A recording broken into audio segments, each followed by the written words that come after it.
রোহিত কোহলি নেই, কোনো সমস্যাও নেই, শুভমান গিল জয়সওয়ালরা তো আছে। ভারতে কখনো ব্যাটসম্যানের অভাব ছিল না, বর্তমানে অভাব নেই, ভবিষ্যতেও থাকবে না। 150 কোটি মানুষের এই দেশটাকে ব্যাটসম্যানের খনি বলা হয়। আগে এই খনি থেকে উঠে এসেছে সচিন, কোহলির মতো ব্যাটসম্যান। এখন রাজ করছেন গিল, জয়সওয়াল, পন্ত ও অভিষেক শর্মার মতো ব্যাটসম্যান। যে পজিশনে যেমন ব্যাটসম্যান লাগে সে পজিশনে তারা তেমন ব্যাটসম্যানই পায়। ভারতে কি পরিমাণ ব্যাটার আছে তার একটা উদাহরণ হলো করুণ নায়ার। 2016 সালে তিনি 100 করেছিলেন। অন্য দেশের কোনো ব্যাটসম্যান এমন ইনিংস খেললে তাকে পরবর্তী চোখ বন্ধ করে খেলানো হতো, অথচ ভারত করুণ নায়ারকে দল থেকে বাদ দিয়ে দেয়। দীর্ঘ 9 বছর পর ইংল্যান্ডের বিপক্ষে সে টেস্ট খেলার সুযোগ পেয়েছে। প্রশ্ন হলো ভারতে কিভাবে এত ব্যাটসম্যান তৈরি হয়? প্রথম কারণ হিসেবে থাকবেন সুনীল গাভাস্কার। গাভাস্কারকে দেখে গোটা একটা প্রজন্ম ব্যাটসম্যান হওয়ার স্বপ্ন দেখেছে। এটা অনেকটা ইমরান খানকে দেখে পেস বোলার হওয়ার স্বপ্ন দেখার মতো। 1971 সালে মাত্র 21 বছর বয়সে ওয়েস্ট ইন্ডিজের বিরুদ্ধে টেস্ট অভিষেক হয় সুনীল গাভাস্কারের। অভিষেক টেস্টের প্রথম ইনিংসে 65 ও দ্বিতীয় ইনিংসে 67 রান করে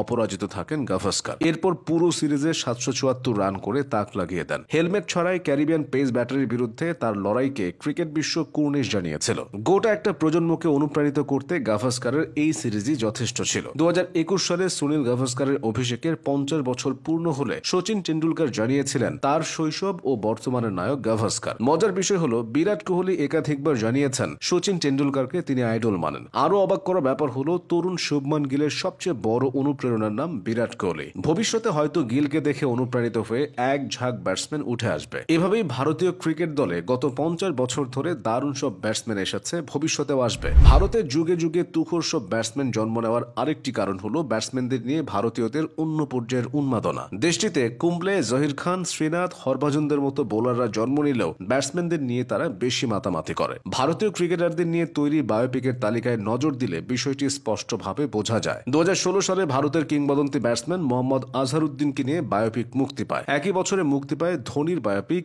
MS Dhoni the untold story. 2017 সালে মুক্তি পায় সচিন টেন্ডুলকারের বায়োপিক। এভাবে কপিল দেব, যুবরাজ সিং, রাহুল দ্রাবিড় ও সুনীল গাভাস্কারদের বায়োপিক এসেছে। কোহলির বায়োপিক মুক্তি নিয়েও গুঞ্জন আছে। এদের প্রায় সবাই ব্যাটসম্যানদের এত প্রাধান্য দেওয়ার ফলে দেশটিতে কখনো ব্যাটসম্যানের অভাব হয়নি। IPL এর কারণেও বহু ব্যাটসম্যান উঠে আসছে। IPL মানে রান বন্যা, বোলাররা এখানে একরকম অসহায়। তাই শুভমান গিল, ঈশান কিষান, রিঙ্কু সিং, যশস্বী জয়সওয়ালরা নিজেদের প্রমাণের মঞ্চ হিসেবে বেছে নিয়েছেন IPL-কে। IPL খেলেই তারা তারকা খ্যাতি পেয়েছেন। ভারতে ব্যাটসম্যান তৈরি হওয়ার আরেকটি বড় কারণ হলো উইকেট তথা পিচের চরিত্রে পরিবর্তন। এক যুগ আগেও ভারতে ছিল বোলিং বান্ধব উইকেটের ছড়াছড়ি। ভারতের প্রথম শ্রেণীর ক্রিকেট আসর রঞ্জি ট্রফিতে এখন সেঞ্চুরি আর ডাবল সেঞ্চুরির ছড়াছড়ি। বিষ্ণু সোলাঙ্কি, অঙ্কিত কৌশিক, বিরাট সিংদের নাম আপনি হয়তো কখনো শোনেননি, কিন্তু রঞ্জিতে তাদের ব্যাটে রানের ফোয়ারা ছোটে। এরা একটা সময় IPL খেলে তারা নিজেদের প্রমাণ করবেন, তারপর জাতীয় দলে এসে রোহিত কোহলিদের যোগ্য উত্তরসূরি হবেন। ভারতে ভুরি ভুরি ব্যাটসম্যান তৈরি হওয়ার চমকপ্রদ একটি কারণ হলো তাদের শারীরিক গঠন।